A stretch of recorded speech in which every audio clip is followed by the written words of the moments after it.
Magandang araw sa iyo. Diretsohan na tayo sa mga materyales na binigay mo. Kasi may isang parang malaking tanong na lumabas dito na kailangan talaga nating pag-usapan. Tatalakayin natin ang plano ng Diyos, pero hindi lang mula sa Genesis chapter 1. Aatras tayo bago pa man magkaroon ng universe, ng panahon, ng kahit ano. At heto yung tanong. Yung sentral na tanong na babalikan natin ng paulit-ulit siguro. Kung ikaw ang isang perpektong manlilikha, at alam mo sa simula pa lang na yung mga gagawin mong nilalang, mga anghel, mga tao ay magkakasala, magre-rebelde, magdudulot ng napakaraming sakit. Bakit mo pa itutuloy? Parang recipe for disaster, di ba? So, susubukan nating buuin yung sagot base sa mga sources na hawak natin. Tama. Kasi ang inilalatag na mga materyales mo ay isang radikal na idea talaga. Ipinapakita dito na ang cruise ay hindi isang plan B. Hindi ito yung emergency response ng Diyos nung nagkamali si Adan. Sinasabi dito na ang cruise ang mismong pundasyon, yung blueprint, yung operating system ng buong creation, bago pa man niya sinabing magkaroon ng liwanag. Ang pag-uusapan natin ay yung ugnayan ng isang all-knowing God, mga nilalang na may free will, at kung paano ang lahat ay parang umiikot sa isang pangyari na itinakda bago pa man umikot ang orasan. Okay, sige, let's unpack this. Himayin natin. Simulan natin sa pinakaumpisa, sa konsepto mismo ng Diyos ayon sa mga text mo. May binabanggit ditong unang persona ng Diyos at ikalawang persona ng Diyos. Sandali bago tayo lumayo. Para sa mga nakikinig na hindi theologian, ano ba itong mga persona? Ito ba yung konsepto ng Diyos Ama at Anak? Eksakto! Para mas madali nating maintindihan, isipin natin sila bilang Diyos Ama, ang unang persona, at ang Diyos Anak, ang ikalawang persona. At ayon sa source mo, itong ikalawang persona na manliliharin at kapantay ng una ay gumawa ng isang napakakakaibang desisyon. Nagpasya siyang sa isang punto maging isang nilikha rin. Diyan ako medyo, nalilito. Bakit niya gagawin yun? Parang isang bilyonaryo na biglang nagdesisyong maging isang ordinaryong empleyado sa sarili niyang kumpanya. Ano ang point? At may binabanggit pa tungkol sa pagmamana. Paano mo mamanahin ang isang bagay na sa simula pa lang ay pag-aari mo na? Magandang analogy yan. Ang konsepto kasi, ayon sa source, ay tungkol sa pagtatatag ng isang legal at moral na karapatan. Bilang manlilikha, sa kanya na ang lahat, di ba? Pero pinili niyang pansamantalang isuko yung divine rights niya sa space-time para maranasan itong muli bilang isang nilikha. At bilang isang tapat na nilikha, mamamanahin niyang muli ang lahat mula sa unang persona. Isa itong proseso ng pagpapatunay. Pagpapatunay. Oo, para bang sinasabi niya, hindi ko lang ito pag-aari dahil ako ang gumawa, kundi mamamana ko rin ito dahil ako ang naging pinakamatapat na nilalang sa loob nito. Isa itong napakahalagang hakbang para sa misyon niya. Okay, gets. So, a cosmic act of validation, kumbaga. At pagkatapos niyan, nilikhan na ang mga anghel. Ang trabaho nila, sundin ang utos ng Diyos. Pero heto ang crucial na twist, di ba? Binigyan sila ng malayang pagpapasya, ng free will. So, yung posibilidad ng pagsuway ay naka-embed na sa system from day one. Precisely, ang free will ay hindi tunay na kalayaan kung walang opsyon na tumanggi, no? At dito na nagiging komplikado. Kasi nakasaad daw sa orihinal na plano na ang mga anghel na pipiling sumunod sa utos ng pag-ibig, sila yung magiging isang hukbo na lalaban sa mga susuway. Kaya bago pa man magkaroon ng unang pagsuway, nakahanda na yung konsepto ng hidwan, ng labanan. Lahat yan nakasalalay sa kalayaan ng bawat nilikha. Dito na papasok yung pinakaunang tanong ko kanina. Malinaw na sinasabi sa source mo na alam na ng Diyos na may magre-rebelding anghel na si Adan kakain ng prutas. Kung alam na niya, hindi ba't isa itong setup?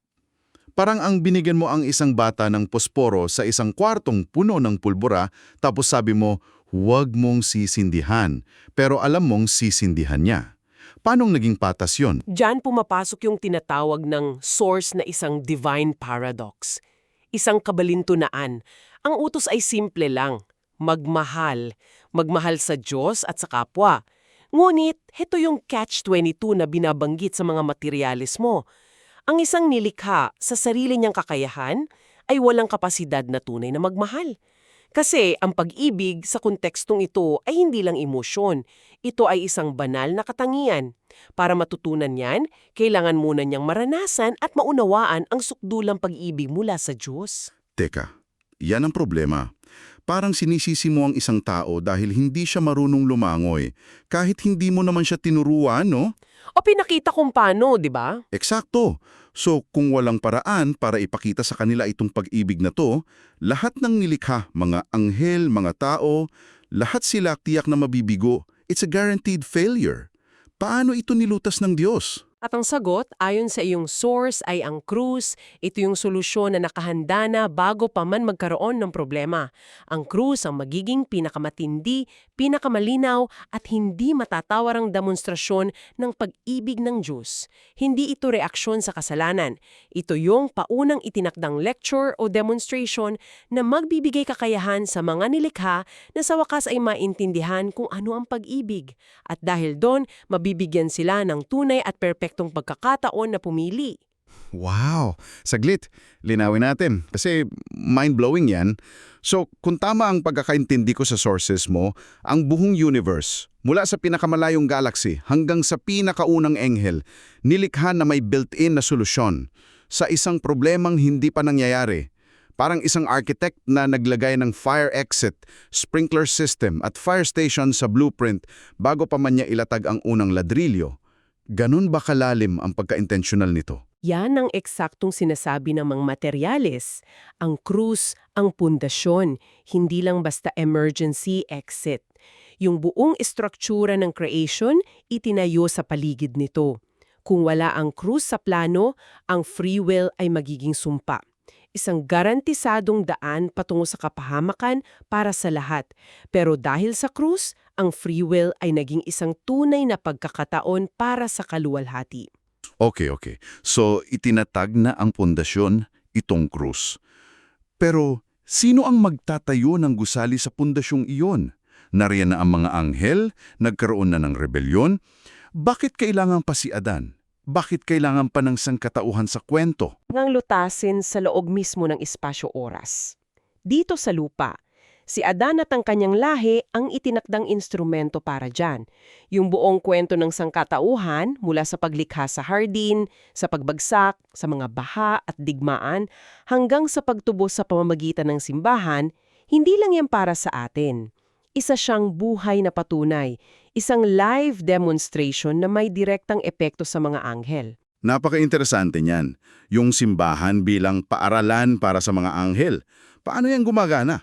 So, every act of faith, forgiveness, o sacrifice na nangyayari dito sa lupa para bang may nanonood sa grandstands ng langit at natututo sila.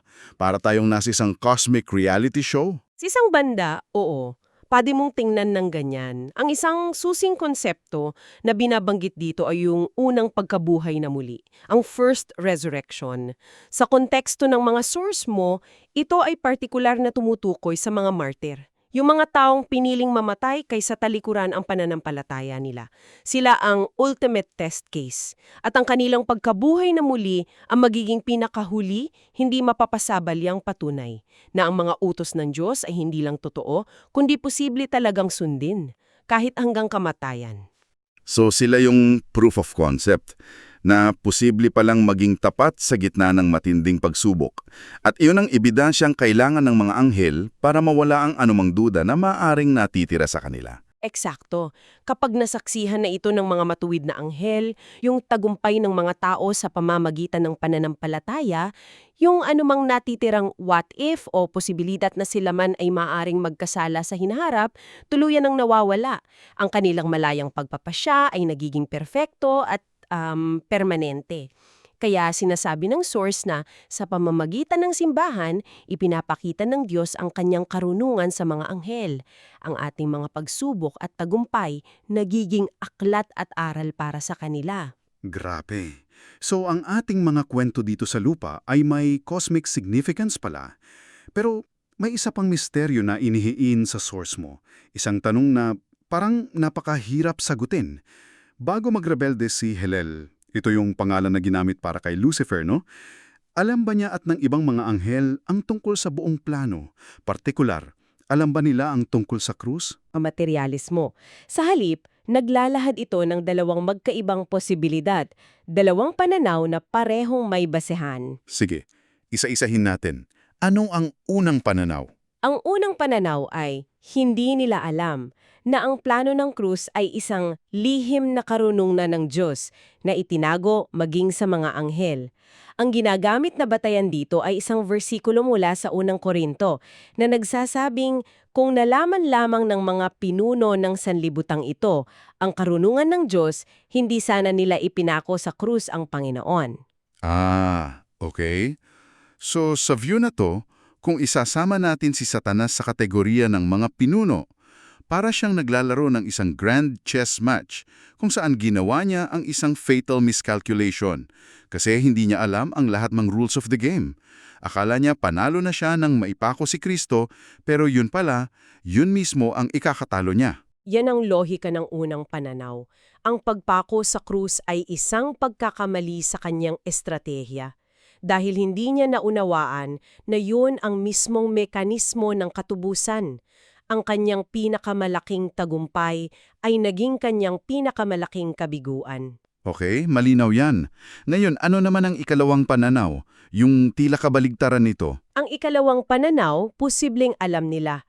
O at least, may ideya sila. Ipinapahiwatig ng source mo na maaaring ipinangako na ng Diyos ang buhay na walang hanggan sa mga anghel bago pa man mangyari yung rebelyon ni Helel, at ang buhay na walang hanggan na yan ay makakamit sa pamamagitan ng ikalawang persona. Ngunit, kahit na may kaalaman sila, hindi nito otomatikong pinipigil ang kanilang malayang pagpili. Pero kung alam nila na ang plano ay hahantong sa krus at sa tagumpay ng Diyos, anong point ng pagre-rebelde? Parang pumasok ka sa isang laban na alam mong sigurado kang talo. Dito inihahalin tulad ng source ang sitwasyon sa maraming tao ngayon. Maraming tao ang nakakaalam ng kwento ng krus, ng ebanghelyo, pero Pinipili pa rin nilang hindi maniwala o sumunod. 'di ba? Ang kaalaman ay hindi palaging katumbas ng pagsunod. Para kay Hillel, maaring ang kaalaman sa plano ay nagdulot sa kanya ng inggit at pagmamataas, na siyang nagudyok sa kanya na subukang agawin yung posisyon na para sa ikalawang persona. So kahit alam niya ang ending, sinubukan pa rin niyang baguhin ang script dahil sa kanyang pride. Okay, dalawang magkaibang pananaw na parehong may bigat. So sa huli, ano ang pangunahing punto ng source tungkol dito sa kaalaman ng mga nilikha? Ang konklusyon na iniiwan sa atin ay ito. Ang mga nilikha, anghel man o tao, ay may nalalaman lamang ayon sa kung ano ang ipinapapahintulat ng Diyos na malaman nila sa isang partikular na panahon. Ang kanilang kaalaman o ang kakulangan nito ay bahagi rin ng perpektong disenyo ng Diyos. Ginawa ito para igalang ang kanilang kalayaan habang tinitiyak pa rin na ang kanyang ultimong layunin ang masunod.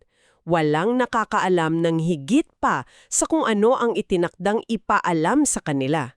Alam mo, parang sa isang mystery novel, hindi lahat ng karakter alam kung sino ang killer hanggang sa huling chapter. Magandang analogy. So, in the end, ang takeaway natin sa sources mo ay hindi ito isang kwento ng pagkakamali at pag-aayos. It's a love story na isinulat from the very beginning. At ang krus ang nasa chapter 1 pa lang, hindi sa epilogue. Isang napakakomplikado at intentional na plano kung saan ang bawat pagbagsak at tagumpay ay may layunin sa mas malaking cosmic narrative. Tama. At nag-iiwan ito sa atin, sa ating lahat, ng isang mabigat at mahalagang tanong na pag-isipan. Kung ang bawat kaganapan sa kasaysayan, maging ang pinakamasakit na pagbagsak ng mga nilikha, ay alam na ng Diyos at bahagi pala ng kanyang mas malawak na plano para ipakita ang sukdulan ng kanyang pag-ibig at katarungan, paano nito binabago ang pagtingin mo sa konsepto ng kasalanan at pananagutan? Nababago ba nito ang bigat ng iyong sariling mga desisyon, lalo na kung nauunawaan mong ang bawat pagpili mo, tama man o mali, ay nangyayari sa loob ng isang entablado kung saan ang huling kahahantungan ng lahat ay ang tagumpay ng isang banal at perpektong disenyo?